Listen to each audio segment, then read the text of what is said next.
आज का टॉपिक है हमारा 1857 का विद्रोह। कभी कभी विद्रोह के लिए विप्लव शब्द का, गदर शब्द का भी यूज किया जाता है। ठीक है, विप्लव कभी आएगा, गदर, 57 का गदर, अलग अलग शब्द यूज किया जाता है। ये यूपीएससी का बड़ा फेवरेट टॉपिक है। प्रीलिम्स में तो थोड़ा कम, लेकिन मेंस में बहुत ज़्यादा सवाल इससे बनते हैं। तो अगर सब लोग लाइव हैं तो फटाफट कमेंट करें मुझे।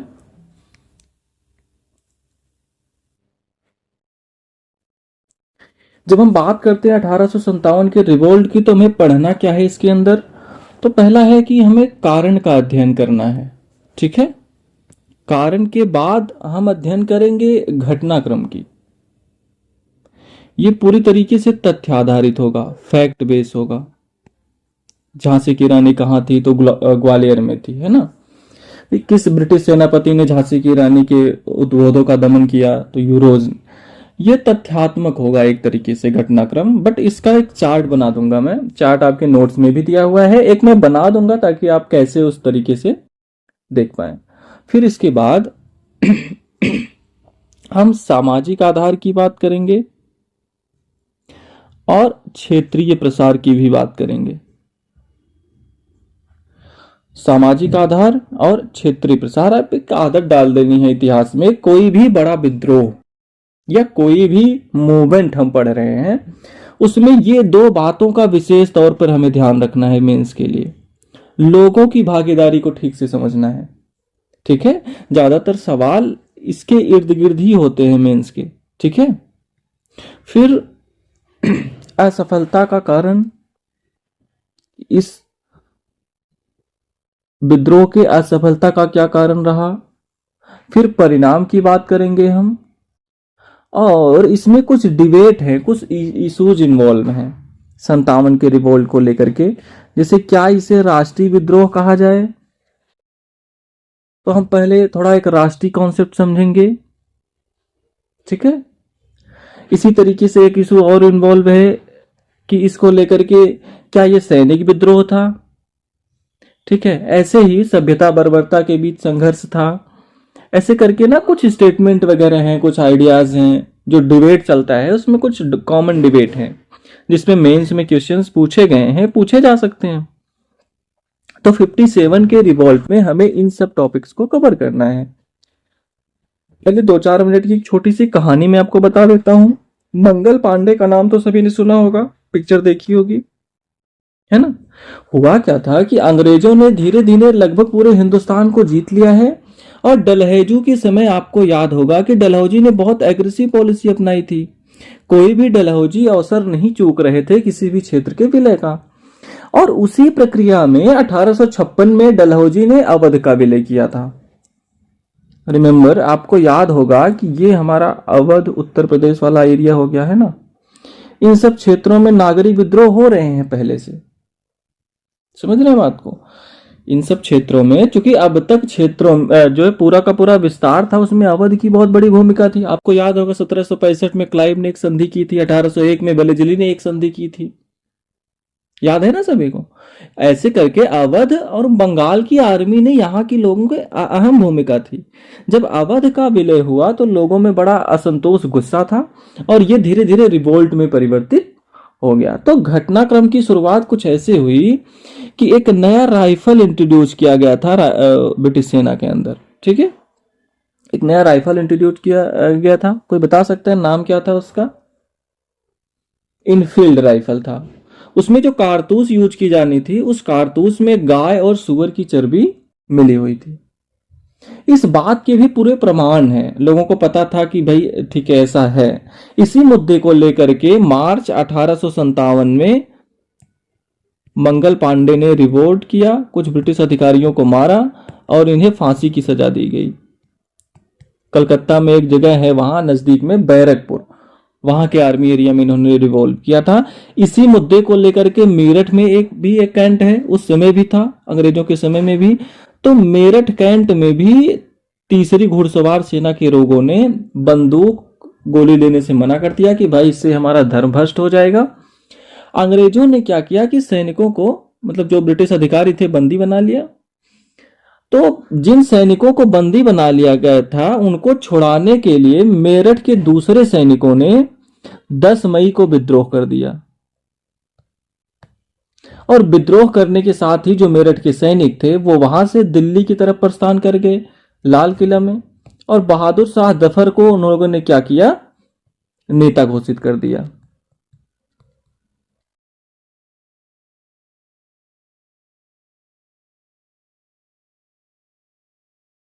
इनको नेता घोषित कर दिया। ये आखिरी मुगल शासक हैं, इनको नेता घोषित कर दिया। अब इसकी कोई योजना थी या नहीं थी, इसके बारे में कोई जानकारी पक्की नहीं है। ज्यादातर लोग कहते हैं कि इसकी कोई योजना नहीं थी, बस एक उत्साह उत्साह में था लोगों के मन में। कभी ना कभी मराठों और मुगलों की छवि रही है कि मुगलिया हमारे नेता हो सकते हैं। तो जैसे इन्होंने घोषित किया, देखते ही देखते 2-3 महीने के भीतर पूरे उत्तर भारत में और फिर पूरे शेष भारत से भी इस विद्रोह के हमें साक्ष्य मिलने शुरू हो जाते हैं। ठीक है। मजेदार बात यह थी इसमें कि जिस चर्बी वाले कारतूस के मुद्दे को लेकर के मंगल पांडे ने या सैनिकों ने विद्रोह किया, ठीक है, जब उन्होंने विद्रोह किया, अंग्रेजों से लड़ाई शुरू हुई, तो उसी कारतूस का यूज उन्होंने अंग्रेजों को मारने में किया। तो पहला सवाल यही उठता है कि भाई केवल धर्म कारण नहीं था इसमें। धर्म कारण होता तो दोबारा वो कारतूस का यूज ही नहीं करते। समझ रहे हैं बात को आप? तो इसमें सैनिकों की व्यापक भागीदारी थी। जैसे हमने कहा कि यह नागरिक विद्रोह है, केवल सैनिकों की भागीदारी इसमें नहीं है, यानी समाज के दूसरे वर्ग भी इसमें इन्वॉल्व हैं। तो जो दूसरे कारण और भी जिम्मेवार थे, अलग अलग कारणों से असंतुष्ट लोग इसमें विद्रोह में जुड़ते गए, शामिल होते गए, क्योंकि उन्हें लगा कि सेना ने हथियार उठा लिया तो उनका हौसला बढ़ गया। जब सेना ही चुनौती दे रही है तो हम भी दे सकते हैं। तो देखते ही देखते में उत्तर भारत में ये जन विद्रोह का रूप धारण कर लिया। केवल यूपी के बहुत सारे आंकड़े हैं जो इस पे शोध हुए हैं। जैसे एक इलाहाबाद का आंकड़ा है कि भाई वहां लगभग वहां पर पेड़ पर प्रायः आम लोगों को फांसी दी गई थी। ऐसे बहुत सारे आंकड़े बताए जाते हैं।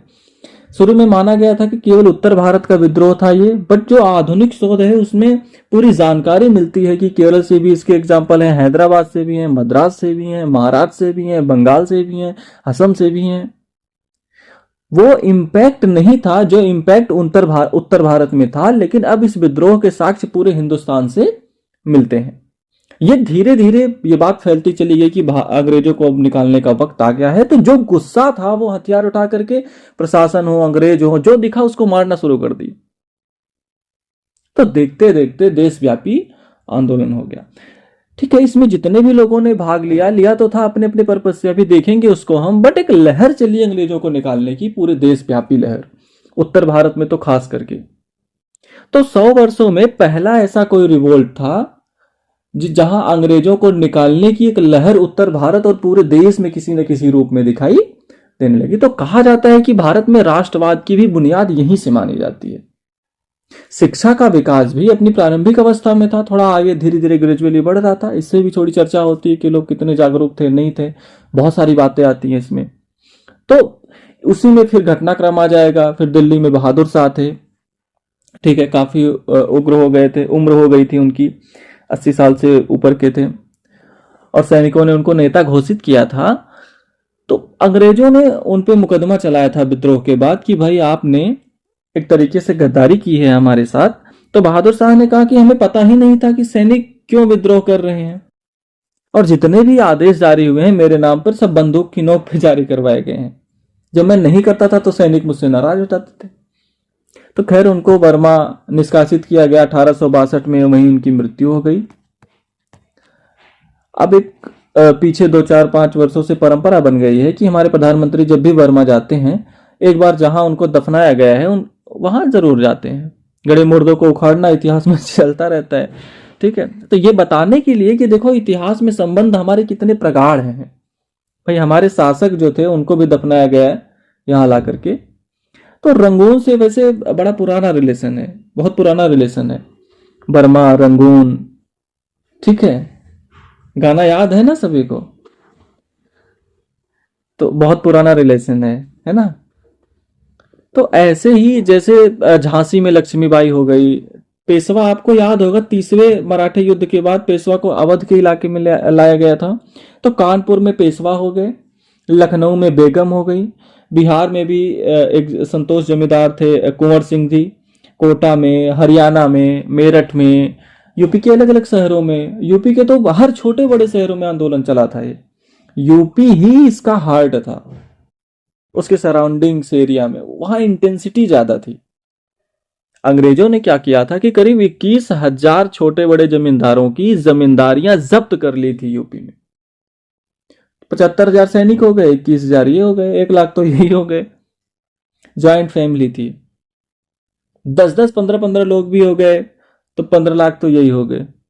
15 लाख लोग यदि सड़कों पर उतर लाए तो समझ सकते हो कि उस विद्रोह की गंभीरता कितनी रही होगी। ठीक है, तो ऐसे चला। फिर हम आगे देखेंगे कि क्षेत्रीय प्रसार तो हम बता ही दिया मैंने आपको, सोशल बेस की बात करेंगे। असफलता के कारण में ये होता है कि जैसे कोई विद्रोह असफल हो रहा है तो राष्ट्रीय चेतना नहीं है, संसाधन नहीं है, संगठन नहीं है, जो भी अंग्रेजों के पास ताकत ज्यादा है, योग्यता ज्यादा है, रेलवे है, टेलीग्राम है, पोस्ट ऑफिस है, सारे फैक्टर उनके फेवर में थे।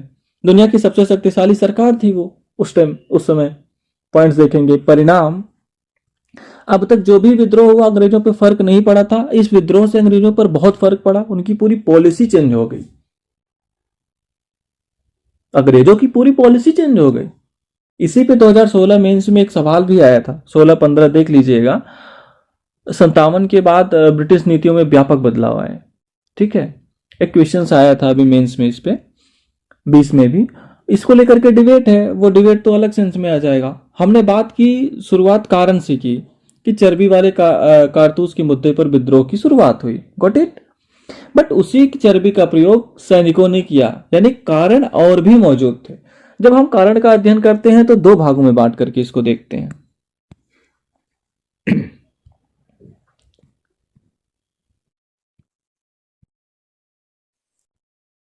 किसी को कुछ इसमें अभी डाउट है? अभी क्या ही डाउट होगा, अभी तो शुरुआत ही हुआ है।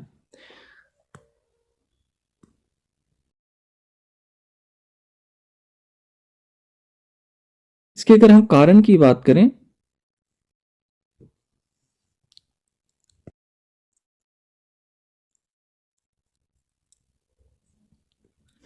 एक तात्कालिक कारण की चर्चा होती है इसमें, और दीर्घकालिक कारण।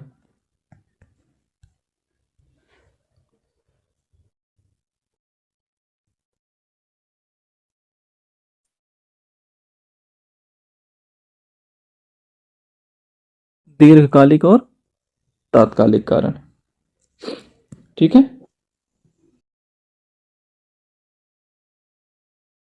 तात्कालिक कारण में किसको लेते हैं हम? आर्थिक कारण। ऑलरेडी आप आर्थिक चीजों को पढ़ चुके हैं, उसी की एक छोटी सी समरी बनेगी यहाँ पर पॉइंट्स फॉर्म में। ठीक है, फिर हम दूसरा लेंगे राजनीतिक कारण। ये भी आप सारे कारण पढ़ चुके हैं, उसी से फिर से हम उसी को एक बार समराइज करेंगे। प्रशासनिक कारण जो अभी हमने बताया।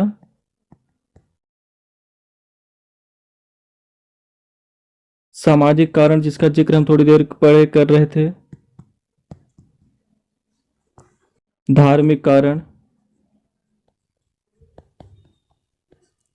एक कारण होगा जो लास्ट में, वो हम देखेंगे सैनिकों में असंतोष क्यों था।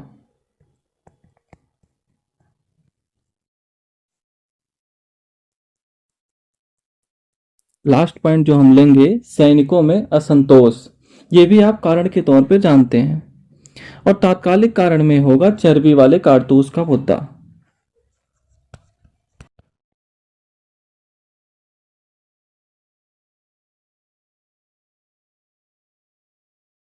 चर्बी वाला कारतूस का मुद्दा। इसके बाद हम लोग देख लेंगे किस तरीके के सवाल इसमें पूछे जाते हैं। तो ये कारण है, तो वन बाय वन लिखते हैं हम लोग। तो लिखिए जरा आप आर्थिक कारण में, लिखो शीर्षक दे दो आप, 57 के विद्रोह का कारण। ठीक है, पहला लिखो आर्थिक कारण।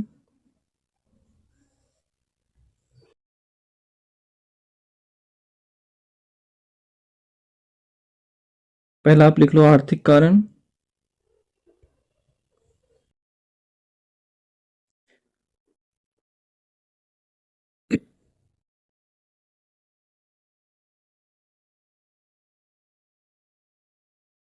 देखो वही कारण यहाँ पे भी हैं, कुछ डिफरेंट हैं। किसी ने सवाल पूछा, उन विद्रोहों का अलग से नहीं होता, उसको कंबाइन पढ़ते हैं, इसको अलग से पढ़ते हैं, इसके लिए थोड़ा विस्तार से पढ़ रहे हैं। सेम कॉन्सेप्ट है वहां पे भी। लिखो आप आर्थिक कारण में पहला पॉइंट लिखो, ब्रिटिश भू राजस्व नीति के कारण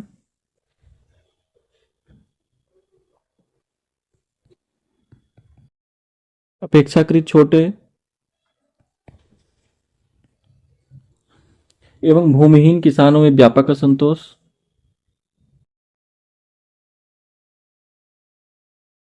व्यापक असंतोष। ये आप ऑलरेडी पढ़ चुके हैं कि कैसे किसानों में असंतोष था, कितना नुकसान हुआ है। हम यहाँ बस रख रहे हैं आर्थिक कारण। यदि कोई किसान भूमिहीन किसान कारीगर भाग ले रहा है तो क्यों ले रहा है 57 के विद्रोह में, ठीक है। तो इसी को पॉइंट्स फॉर्म में रख रहा हूं कि आर्थिक कारण कैसे इसके लिए जिम्मेवार था। ऑलरेडी इस पॉइंट्स को हम कभी कभी करीब करीब एक डेढ़ पेज में आंसर्स कराया है लैंड रेवेन्यू पॉलिसी में, ठीक है। अगला पॉइंट लिखो, इसी में आर्थिक कारण में ही लिखो, उद्योगों के पतन, उद्योगों के पतन के कारण कारीगरों की स्थिति दयनीय,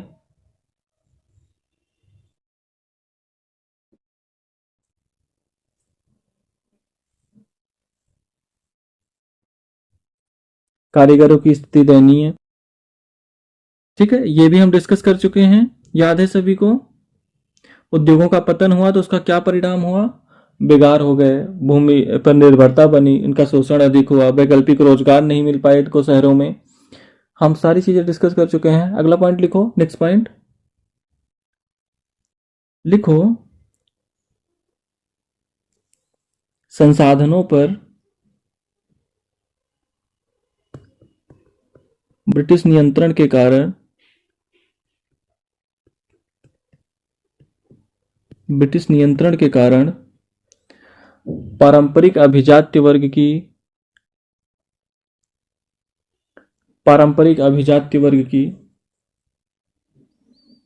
पारंपरिक अभिजात्य वर्ग की आर्थिक दशा भी शोचनीय,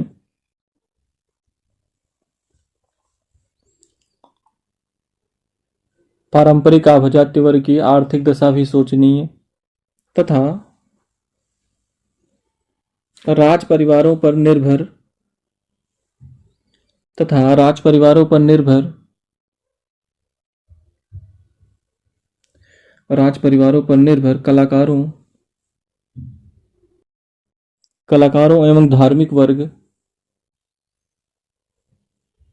की स्थिति भी, कलाकारों एवं धार्मिक वर्ग की स्थिति भी दयनीय थी, ठीक है। तो स्पेसिफिक रूप से जो वर्ग भाग ले रहा है वो क्यों ले रहा है, जैसे मान लो सिराजुद्दौला का राज्य जो है या मीर जाफर का राज्य अंग्रेजों ने हड़प लिया, तो जो उसके अभिजात्य वर्ग थे, इवन जो खानदान था, परिवार था, धीरे धीरे उनकी भी आर्थिक दशा बिगड़ जाएगी। जो उस समय के पैसे वाले जमींदार हैं उनकी भी दशा बिगड़ जाएगी। पहले ऐसे आराम का जीवन जीते थे, अब वो खुद लालायित हैं। अब जिनका अंग्रेजों से समझौता हो गया उनका तो ठीक है, जिनका समझौता नहीं हो पाया अब उनकी दशा बिगड़ गई। पहले क्या होता था कि साधु फकीर वगैरह दरबार में आ गया, कलाकार आ गया, संगीतकार आ गया, दान दक्षिणा वैसे ही दे दिया जाता था उसको। तो राज परिवारों के पतन से लोगों को बड़ा नुकसान हुआ। तो ब्रिटिश आर्थिक नीतियों से समाज का एक बड़ा वर्ग असंतुष्ट था। यही कारण है कि बड़ी संख्या में इन लोगों की विद्रोह में भागीदारी होगी। हम इस पॉइंट को पहले डिस्कस कर चुके हैं। दूसरा कारण लिखो आप, राजनीतिक कारण।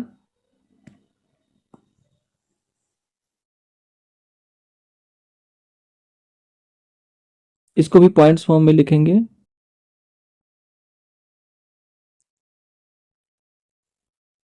लिखो, अंग्रेजों की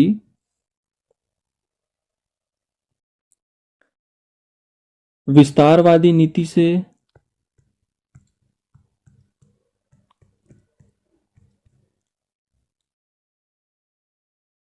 भारतीय शासक वर्ग, अंग्रेजों की विस्तारवादी नीति से भारतीय शासक वर्ग चिंतित तो था ही,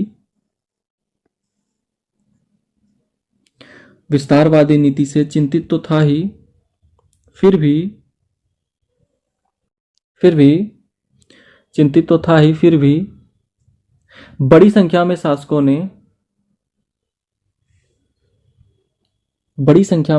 ने अंग्रेजों की अधीनता स्वीकार की, जिससे उनका अस्तित्व बचा रहे,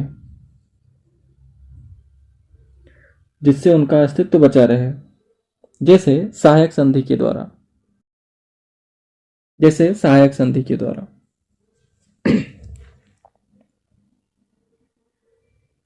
सहायक संधि के द्वारा, ठीक है। अगला पॉइंट लिखें, डलहौजी के शासनकाल में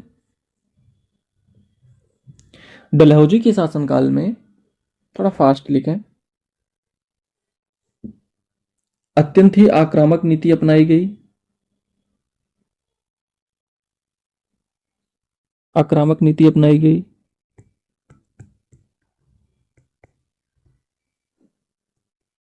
डॉक्ट्रिन ऑफ लैप्स, गोद निषेध की नीति।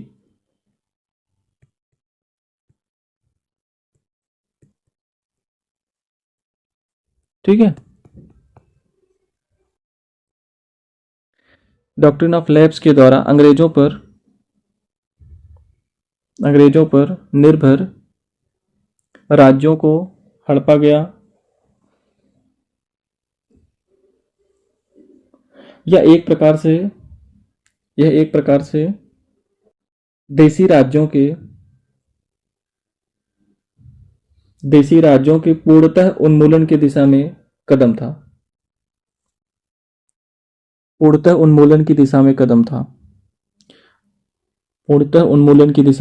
ठीक है। राजनीतिक कारण में क्या है कि इसमें बहुत सारे शासक वर्ग आएंगे। शासक वर्ग क्यों आएगा? डरा हुआ पहले से है, बट बहुतों ने अंग्रेजों से समझौता कर लिया, बट अब रियलाइज हो रहा है कि साथ चलने का भी कोई फायदा नहीं है। ठीक है, अब रियलाइज हो रहा है कि साथ चलने में प्रॉब्लम हो रही है हमें।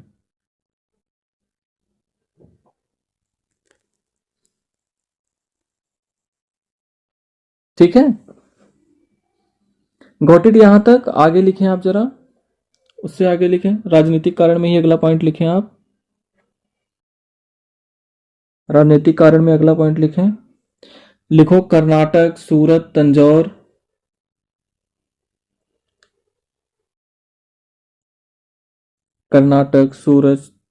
तंजौर, इत्यादि शासकों की उपाधियां भी छीनी गई।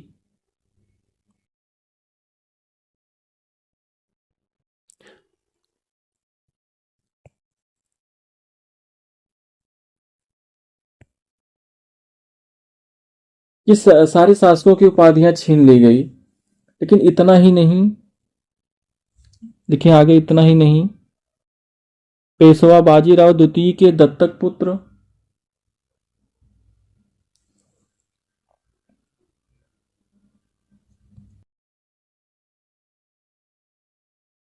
पुत्र नाना साहेब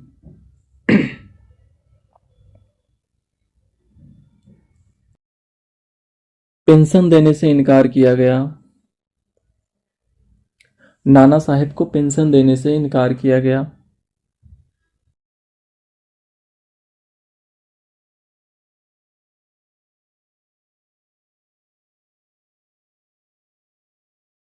अगला पॉइंट लिखें, मुगल बादशाह मुगल बादशाह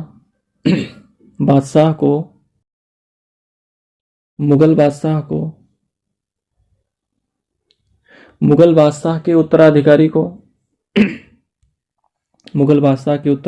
को लाल किले से बाहर रहना होगा। ये सब डलहौजी के समय हुआ।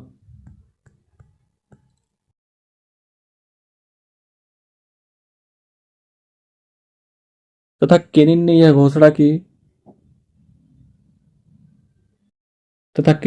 घोषणा की, इनसे सम्राट की पदवी छीन ली जाएगी।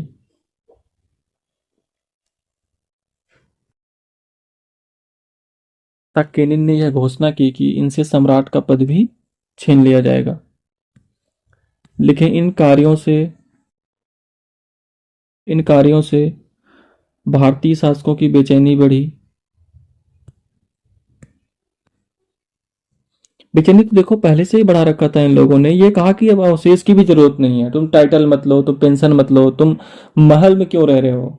एक तरीके से अपमानित करने वाली बात हो गई। जितने छोटे छोटे राज्य थे वो मुगलों का विरोध करके बने थे। जब सबका अपमान हुआ, मुगल बादशाह का अपमान तो ऐसे ही हो रहा था, इनको रियलाइज हुआ कि भाई अब हम लोगों का एग्जिस्टेंस सब समय की बात है।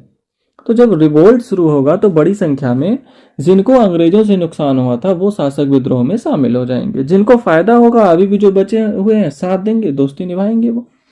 फिर अंग्रेजों को रियलाइज होगा कि एकदम से इनको नाराज करना ठीक नहीं है, बहुत ज्यादा हो गया था। फिर अंग्रेज अपनी नीति बदल देंगे, अब बोलेंगे नहीं हम अब विस्तार नहीं करेंगे और आपको गोद लेने का अधिकार होगा। फिर उसके बाद जब बुनियाद बढ़ेगी वो 1947 तक जाएगी और उनकी संख्या बढ़कर के 562 हो जाएगी। जिनको करीब 2.5 से 3 महीने में वल्लभ भाई पटेल भारतीय संघ में करेंगे। ठीक है, तो ऐसे पूरा एक डेवलपमेंट हो जाएगा। तो ब्रिटिश सरकार और शासकों के संबंध, ये भी एक टॉपिक होता है जो पढ़ना होता है। साथ ही साथ चल रहा है वो, बस उस पर एक चार्ट बना करके दिखा देंगे हम आपको कैसे कैसे ये चीजें हुई हैं। अगला पॉइंट लिखो, लिखें 1856 में कुशासन के नाम पर 1856 में कुशासन के नाम पर अवध के विलय से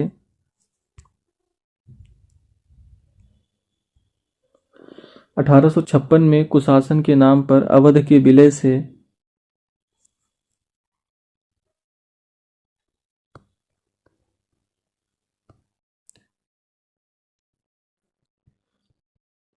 उत्तर भारत में एक विशेष प्रकार की चुनौती उत्पन्न हुई। 1856 में अवध के विलय से बंगाल की सेना में शामिल लगभग 75,000 सैनिकों ने, बंगाल की सेना में शामिल लगभग 75,000 सैनिकों ने इसे प्रतिष्ठा से जोड़ करके देखा, इसे प्रतिष्ठा से जोड़कर देखा। इसी दौरान 20,000 से अधिक जमींदारों की जमींदारियां भी जब्त की गई। 20,000 से अधिक जमींदारों की जमींदारियां भी जब्त की गई।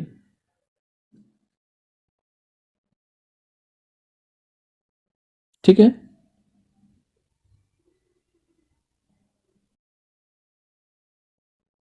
लिखो इसी में सरकारी नीतियों के कारण, सरकारी नीतियों के कारण अवध क्षेत्र में एक व्यापक जन असंतोष, एक व्यापक जन असंतोष का उभार हुआ।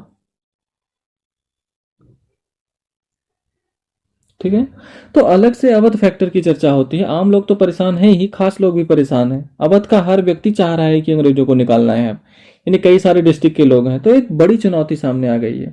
ठीक है, राजनीतिक कारण में ही हम अलग अलग कारकों की बात कर रहे हैं अभी। ठीक है, अगला पॉइंट लिखें,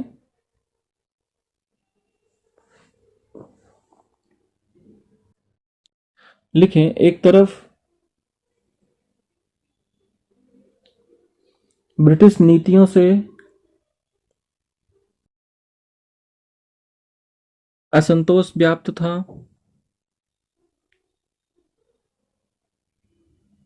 वहीं दूसरी तरफ नागरिक विद्रोहों की परंपरा, वहीं दूसरी तरफ नागरिक विद्रोहों की परंपरा, कौमा प्रथम अफगान युद्ध में अंग्रेजों की पराजय,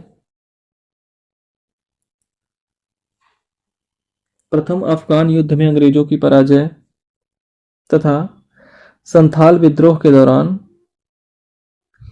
संथाल विद्रोह 1855-56 में हुआ था।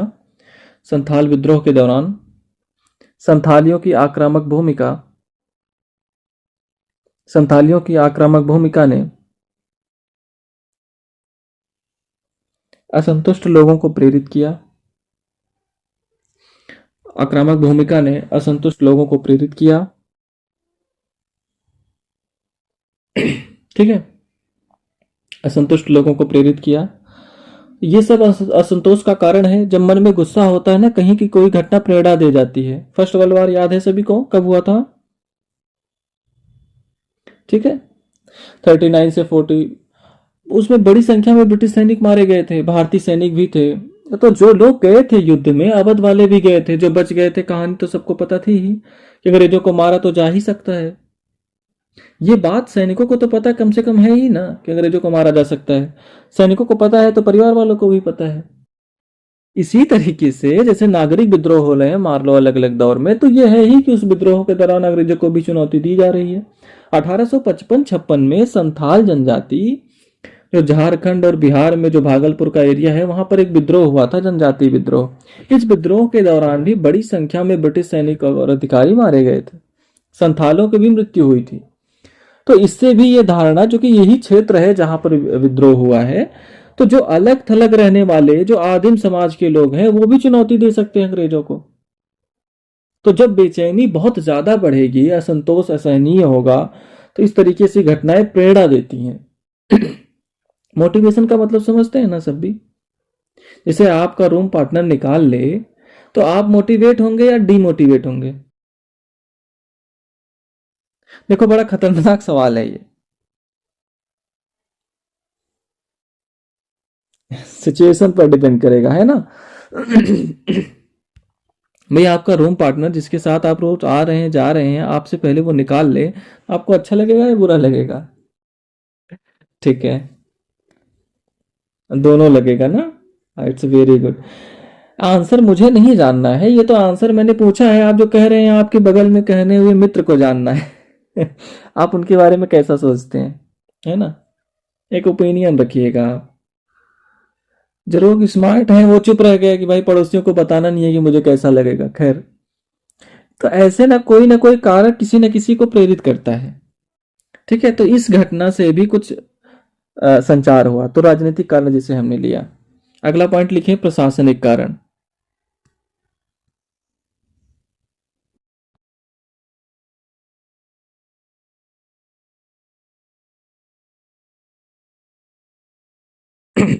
लिखें, प्रशासनिक ढांचे के द्वारा, प्रशासनिक ढांचे के द्वारा शोषक वर्ग को संरक्षण तथा भारतीयों के साथ भेदभाव, भारतीयों के साथ भेदभाव लंबे समय से असंतोष का कारण था।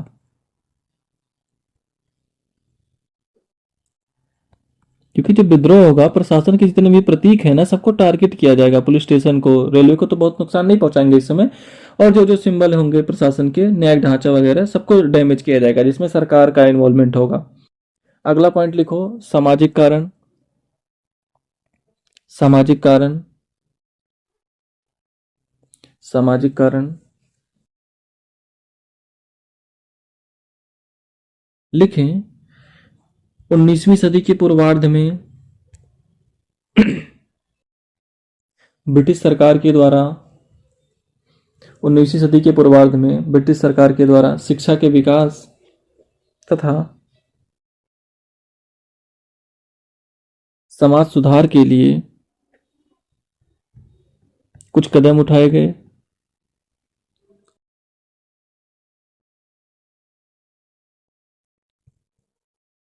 जैसे सती प्रथा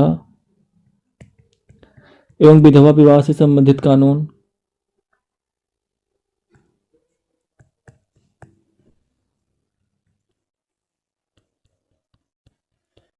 महिला शिक्षा का समर्थन, महिला शिक्षा का समर्थन इत्यादि। इन कानूनों को इन कानूनों को रूढ़िवादी भारतीयों ने इन कानूनों को रूढ़िवादी भारतीयों ने सामाजिक पारिवारिक जीवन में हस्तक्षेप को देखा।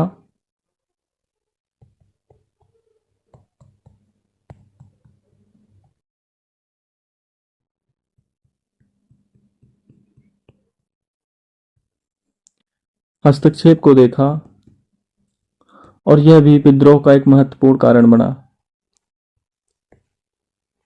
तो अलग अलग कारणों से गुस्सा, उसमें ये भी रीजन है। अंग्रेजों के तो रिकॉर्ड्स हैं, उसमें इस तरह की बातें हैं। बिल ग्रोवर की किताब है, उसमें जिक्र किया गया है। जैसे रूढ़िवादी भारतीयों में इस बात पे चर्चा बहुत होती थी कि महिलाओं को शिक्षा देने से हमें क्या क्या नुकसान होगा। तो चर्चा होती थी वो घर का काम नहीं करेंगे, यदि वो नौकरी करेंगे तो पतियों को गुलाम बना लेंगी, ठीक है। तो इस तरह की धारणा जो उस रिकॉर्ड में थी, तो लोगों के मन में दूसरे कारण हैं, उसमें ये कारण भी ऐड हो रहे हैं। देखो तब तो खैर बहुत पुरानी बात है, रूढ़वादिता देखोगे तो इस तरह से आज भी हमारे समाज में हम देख सकते हैं, परिवार में देख सकते हैं। तो कोई ऐसी बात नहीं जो उस समय के लिए बहुत एक अजूबा था। आज भी कई बार ये सारी चीजें दिखी जाती हैं कई समाज में। तो सामान्य सी बात है, ये भी एक बड़ा फैक्टर था। अंग्रेजों ने खुद इस बात को माना कि भाई इस तरह का कोई भी रिस्क हम नहीं लेंगे अब, क्योंकि भारत के लोग नाराज हो जाते हैं। अरे उनको कोई फायदा तो था नहीं समाज सुधार से, वो दिखावे के चक्कर में सुधार करने लगे, उपयोगितावाद के दबाव में हम आपसे श्रेष्ठ हैं तो करने लग गए। तो समझा दिया लोगों ने 57 के विद्रोह में। तो लगा कि नहीं यार, श्रेष्ठता की नीति थोड़ी बदलनी पड़ेगी, ठीक है। तो ये शुरू से वो डरते थे कि इंटरफेयर करने से बचें हम, ठीक है। तो उसमें जैसा भी इनका सवाल भी था कि सर अंग्रेजों का फायदा क्या था इसमें, तो थोड़ी देर पहले किसी ने पूछा था। सामाजिक कारण हो गया आपका, धार्मिक कारण आप जानते हैं, एक बार लिख लें थोड़ा सा धार्मिक कारण के बारे में भी।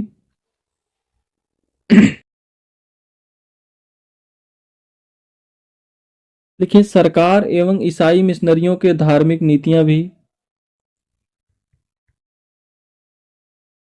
सरकार एवं ईसाई मिशनरियों के धार्मिक नीतियां भी असंतोष की एक बड़ी वजह थी।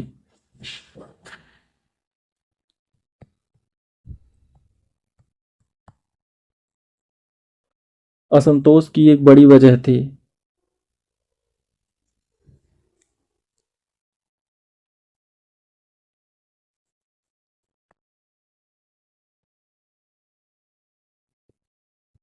लिखा ही, ईसाई मिशनरियों के द्वारा ईसाई मिशनरियों के द्वारा प्रशासनिक कार्यालयों ईसाई मिशनरियों के द्वारा प्रशासनिक कार्यों तथा शैक्षणिक संस्थाओं में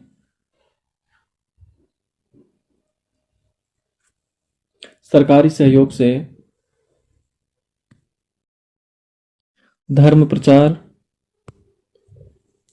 सरकारी सहयोग से धर्म प्रचार एवं धर्मांतरण का प्रयास किया गया।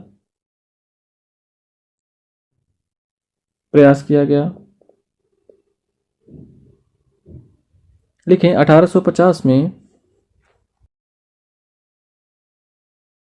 धार्मिक नियोग्यता कानून धार्मिक नियोग्यता कानून के द्वारा यह प्रावधान किया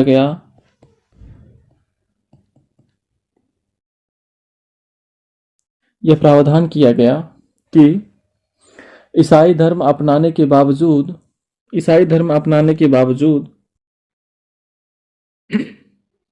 पैतृक संपत्ति में अधिकार बना रहेगा। ईसाई धर्म अपनाने के बावजूद पैतृक संपत्ति में अधिकार बना रहेगा, ठीक है। अब यहाँ एक साजिश साफ साफ दिखेगी। ईसाई मिशनरी सरकारी खर्चे पर प्रचार कर रहे हैं, सरकार कानून बनाकर जो है सपोर्ट कर रही है कि तुम धर्म अपना भी लोगे तो तुम्हारे अपने मूल संपत्ति में हिस्सा, ठीक है। लेकिन इससे भी रूढ़िवादी लोगों की भावनाएं आहत हुई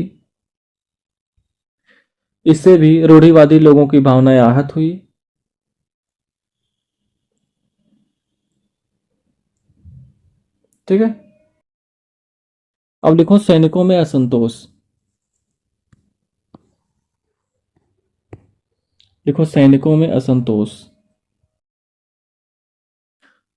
इसमें भी हम 3-4 पॉइंट्स लिखेंगे सैनिकों में असंतोष के भी।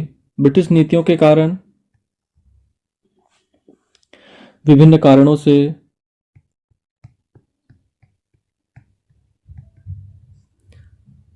सैनिकों में भी व्यापक असंतोष था।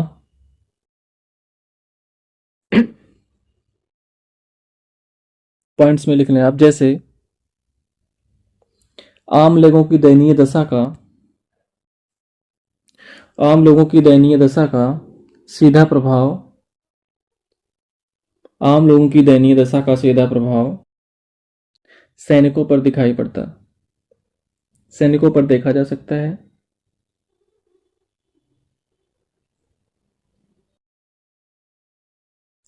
इनके बारे में कहा जाता है कि वर्दीधारी किसान थे। सैनिक जो होते हैं ज्यादातर किसान परिवारों से होते हैं, कुछ खेती बाड़ी करते हैं, कुछ सरकारी नौकरी करते हैं। कि आम लोगों की दशा अच्छी नहीं है तो सैनिकों की दशा अच्छी नहीं होगी, उसी कारण से इसको देखा जा सकता है। अगला पॉइंट लिखें, सैन्य प्रशासन में उच्च पदों से अलग रखना, सैन्य प्रशासन में उच्च पदों से अलग रखना।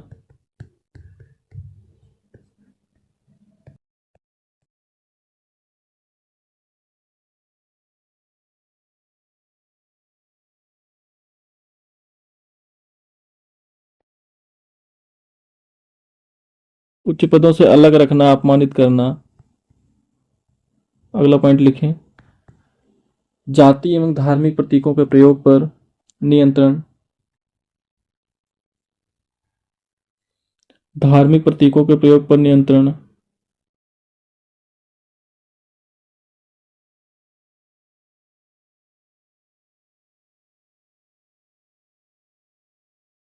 जैसे कोई पगड़ी पहन रहा है, कोई कड़ा पहन रहा है, तो इस तरीके के असंतोष, इस वजह से भी असंतोष होते थे। उच्च पदों पर नियुक्ति को लेकर के भेदभाव था। ये सारे पॉइंट्स आ गए। नेक्स्ट पॉइंट थे, ईसाई मिशनरियों के द्वारा सेना में धर्म प्रचार करना,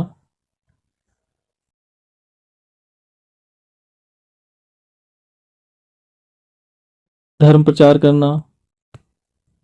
नेक्स्ट लिखो, 1850 के दशक में कुछ कानूनों से सैनिकों को आर्थिक नुकसान भी हुआ,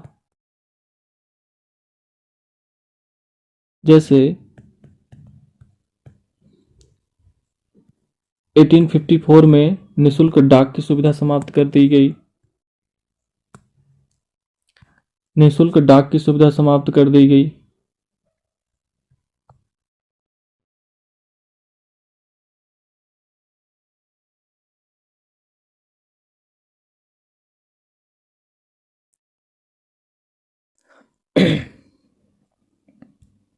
तो इन सबसे आर्थिक नुकसान भी इन्हें दिख रहा था। तो सैनिकों में असंतोष के बहुत सारे कारण थे। तो सभी कहा जाता है चर्बी वाले कारतूस का मुद्दा जो था ये तात्कालिक कारण बना। ये सब कारण मौजूद हैं। सेना पहले भी अलग अलग कारणों से विद्रोह कर रही है, ये कोई पहला विद्रोह नहीं था सैनिकों का। ठीक है, सैनिकों ने 57 से पहले कब विद्रोह किया, किसी को याद है क्या? कोई भी एक घटना वाकया 57 के पहले?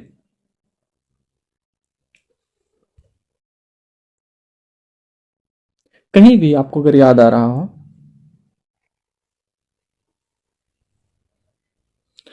ठीक है, नहीं भी याद है तो कोई बात नहीं है, कोई गंभीर सवाल नहीं है। कई विद्रोह हुए हैं।